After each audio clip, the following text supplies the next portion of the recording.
In this video, we'll be breaking down the dollar index, gold, and EURUSD, and I'll be showing you a few more profit results at the end. So make sure to watch till the end.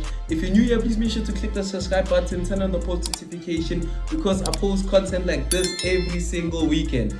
Now, guys, in this week's breakdown, I did take one trade on gold, right? It wasn't a few profits, and then I got taken out. So down again, guys, 1%, right? So the markets haven't been giving us a lot of opportunities. I think now it's just going to be that time of us waiting for gold really to really give us a confirmation, which I will show you on the charts. But nonetheless, hope you're having a good day, wonderful day. Let's jump onto the charts and let's crack the show.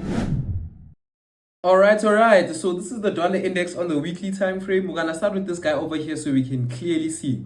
So the market structure, this is the highest point we have, this is the lowest point we have. We're still within that range, guys. We're still touching 73%, right? On the weekly time frame, I'll just come in over here, right, with a nice little box just to highlight the zone over here, right? And then we'll delete this zone. So we'll know this is the 73%, right?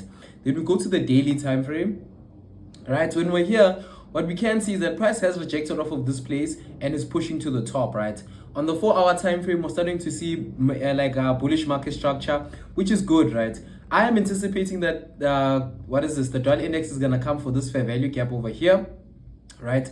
This one over here, just to fill it out over there. I don't know why it's not showing on my thing, right? So this one over here is what I'm anticipating to get filled out, right? We have NFP coming up this week, so I would really like to see the dollar pushing up, guys, right? Maybe during the week we can get a pullback, right? Something very similar to this, right? Something along these lines over here, right? So price pulling back at least relatively over here. Monday, Tuesday, we find ourselves here, and then we start climbing all the way to the top just by NFP time, and then at least we reach these highs over here, right? Now, what is this gonna mean for a majority of the stuff, right? EuroUSD is probably gonna sell, which is something I'm gonna break down at the end. Gold is probably going to sell off as well, unless gold really holds strong, especially if everybody's anticipating the cuts to come next month, right? So that's what we're gonna see, guys. From my side, it's been so tough, guys, because you already know with me, a lot of my accounts are in phase 2. It's just that there's the market isn't giving us the best of the best opportunities, and even if they are, guys, it becomes difficult for you to manage your positions, which I will show you on the gold trade as well, right? So this is what I do see for the dollar index. A push to the top still, maybe just a slight pullback, and it will make sense in correlation to the other major pairs if you really look at them, right? Let's jump over to gold. All right.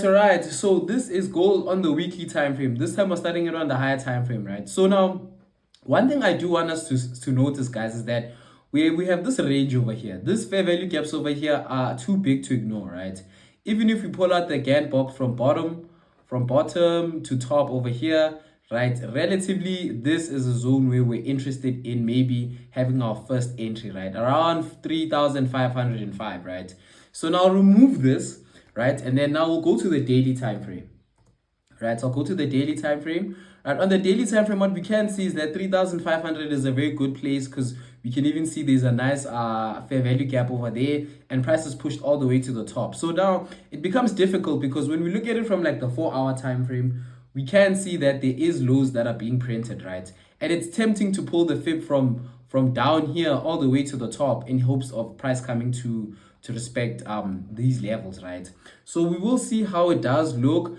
For now, this looks good for continuation, but we're not sure if gold is gonna keep on climbing, guys. You know, we are anticipating rate cuts from what is this? From Trump and from Powell. So we'll see how it does move. So hopefully I'll probably go for like this setup over here, right? And then if this one doesn't stick and land, then we already know that we're gonna be looking for buying opportunities on the down end, right? So we'll just be patient and see how price is gonna move. So our entry is probably gonna be here, right? Stop loss just below the low over here, right?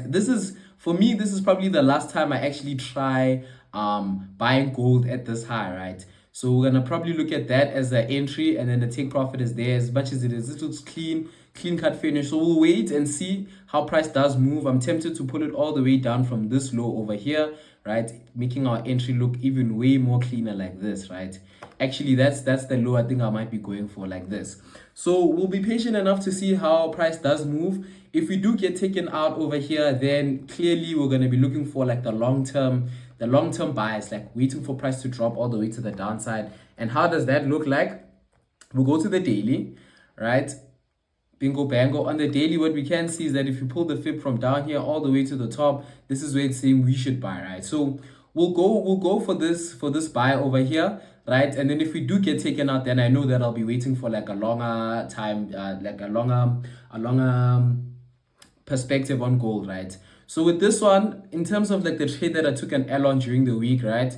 We'll go to the 1 hour time frame, right? Bingo bango, right? We'll zoom in again. So on the 1 hour time frame, what I was looking at, I think it was this low over here. I wanted to get a continuation, right? Which we did get an entry, and I was holding really nicely, right? And then I wanted to get in again with a different entry again, so we can hold price to the top, right? So price did push up and then came and took us out both positions, right? The one that I had break even and the one that I just opened, right? So this is what I am seeing, right? I'll take it with a grain of salt. We'll look at it from this time frame, this higher high like this, right? So we'll wait for price to pull back down all the way down here, and then we'll probably take the buy. And if it does show the alignment again, then we'll keep on going. So this is how it's gonna look like. Entry over here, take profit all the way to the top, right? Usually we'll probably get a re-entry, so price is gonna probably sink.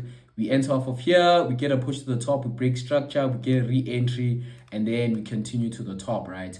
So I'm not sure if gold will continue to drop, but we'll be patient enough to see how everything's gonna go. Let's jump over to EURUSD. All right.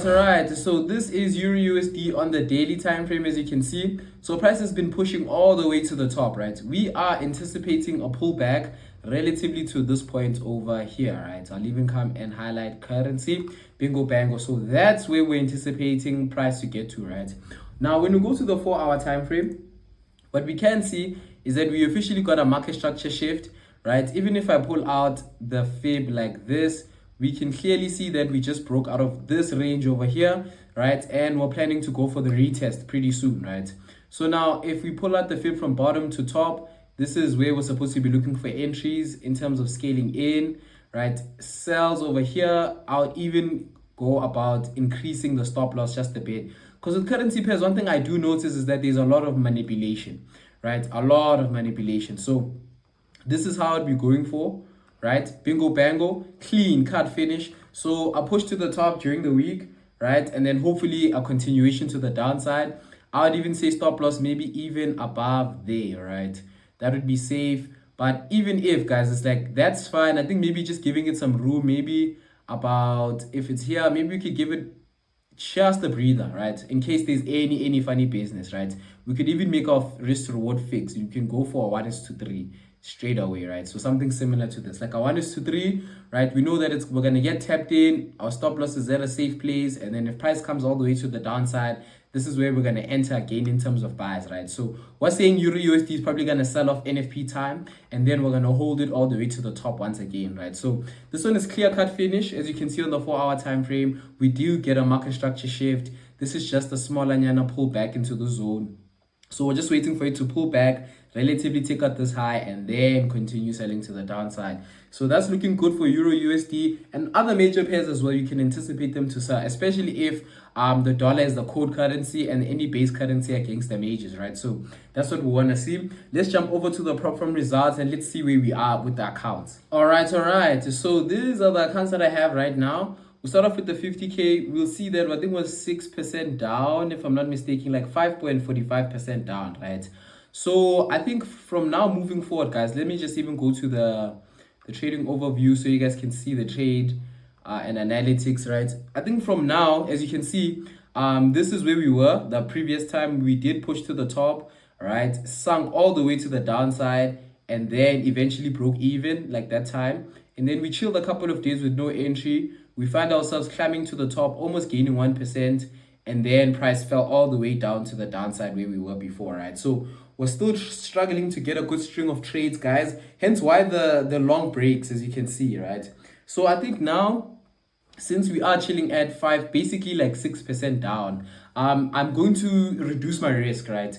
So instead of risking 1%, so instead of risking $500 a trade, I will reduce it to half a trade until I can get back to at least 4%, right? Or 3% drawdown, right? Once I can get there, I would be comfortable enough to start jumping back again with 1%, 1%, 1%. Because realistically speaking, guys, I'm not too far off from passing these accounts. Yes, of course, like we need about $2,000 in profits, right, to pass, and we're already down 2,000, so we need like $4,700 to pass, right?